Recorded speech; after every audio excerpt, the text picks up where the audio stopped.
Hello everyone, myself Priyani Patle, student of Siddhivinayak Education Institute. Today we are learn about cell cycle and cell division. Let's start. ठीक है। तो हम सबको पता है कि हमारे मतलब हम सबको पता है कि एक सेल साइगोट डिवाइड करते करते एक पूरा ह्यूमन बेबी फॉर्म कर लेता है। हमारे बॉडी में कॉन्स्टेंटली नए सेल पुराने डेड सेल को रिप्लेस करते रहते हैं और उसी को हम बोलते हैं सेल डिवीज़न। जिस सेल डिवीज़न को हम इतना फॉर ग्रांटेड लेते हैं उसी के पीछे एक ब्यूटीफुल कोऑर्डिनेट प्रोसेस छिपी रहती है जिसको हम बोलते हैं सेल साइकिल। तो सेल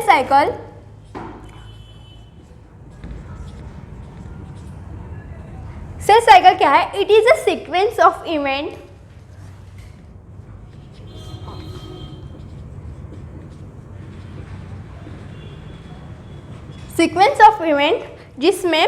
जिसमें सेल डीएनए डुप्लीकेट कर रहा है, अपने अंदर के कंटेंट डुप्लीकेट हो रहे हैं और एक सेल अपना नंबर बढ़ा रही है। जैसे कि एक पैरेंट सेल से 2 daughter cells.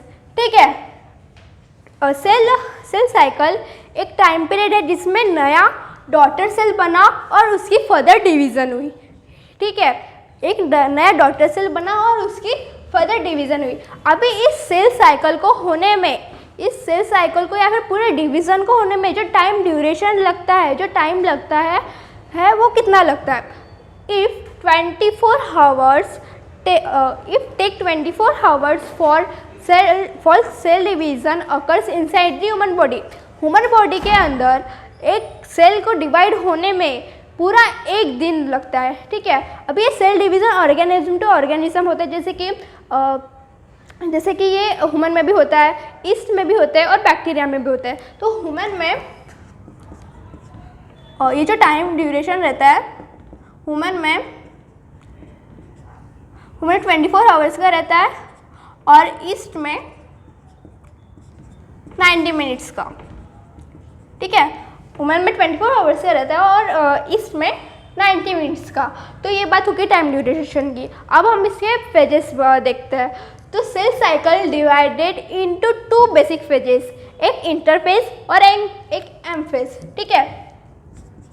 Cell cycle divided किस में होती है? 2 बेसिक फेज, एक इंटरफेज और एक एम फेज। एम फेज को हम माइटोसिस फेज भी बोलते हैं। ठीक है। जैसे कि अपनी एक साइकिल हो गई सेल साइकिल, ये एम फेज हो गया और ये पूरा इंटरफेज हो गया। ठीक है।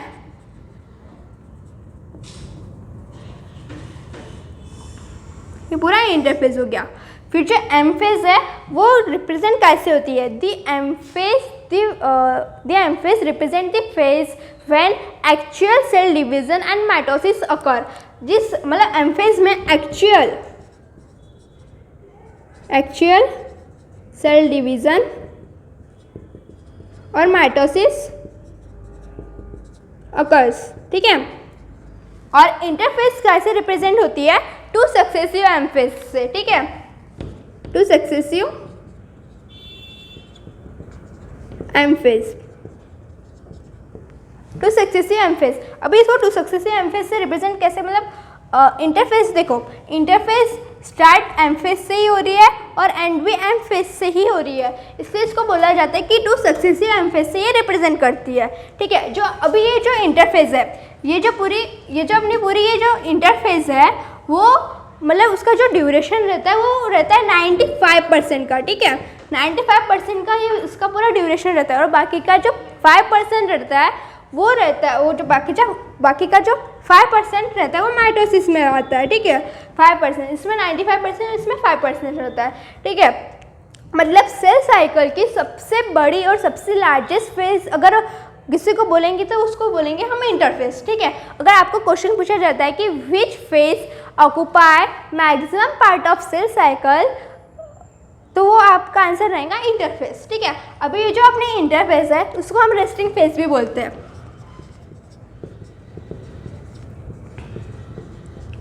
इसको हम रेस्टिंग फेज भी बोलते हैं। अभी इसका मतलब रेस्टिंग फेज है ये, मतलब इसका सेल इनएक्टिव होगा क्या? नहीं, इसका सेल मोस्ट मेटाबॉलिकली एक्टिव रहता है।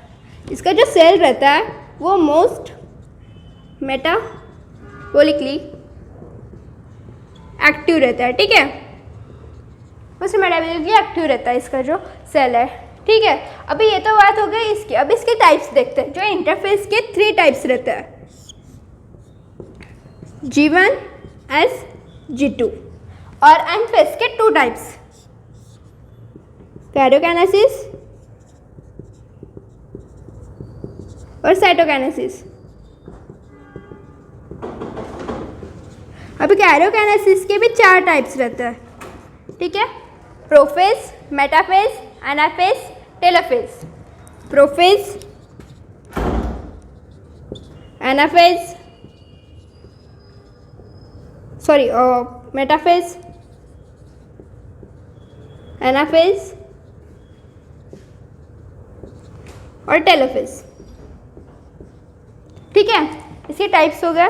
अब हम इसको अच्छे से देखते हैं।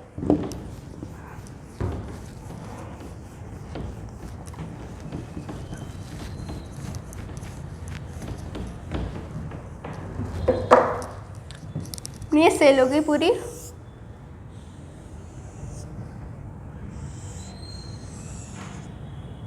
साइटोकाइनेसिस, मेटाफेज,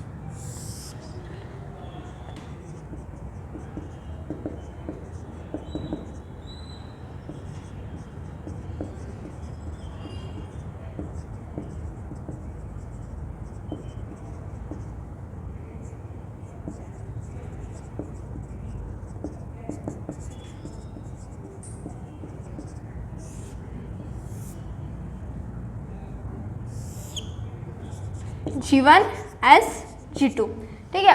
हमने देखा था कि जो सेल साइकिल है उसमें सबसे बड़ी फेज इंटरफेज होती है, और इंटरफेज में जो सबसे बड़ी फेज होती है वो होती है G1 फेज, गैप 1 फेज। अब ये G1 फेज में क्या होता है? G1 फेज में जो सेल रहता है वो मेटाबॉलिकली एक्टिव रहता है, कंटिन्यूसली ग्रोथ कर रहा होता है, और इसमें डीएनए का रेप्लिकेट नहीं हो रहा होता है, ठीक है, G1 फेज में। अभी एस फेज में होता है, एस फेज में डीएनए का सिंथेसाइज होता है, हिस्टोन प्रोटीन और टीआरएनए का रेप्लिकेशन होता है, ठीक है।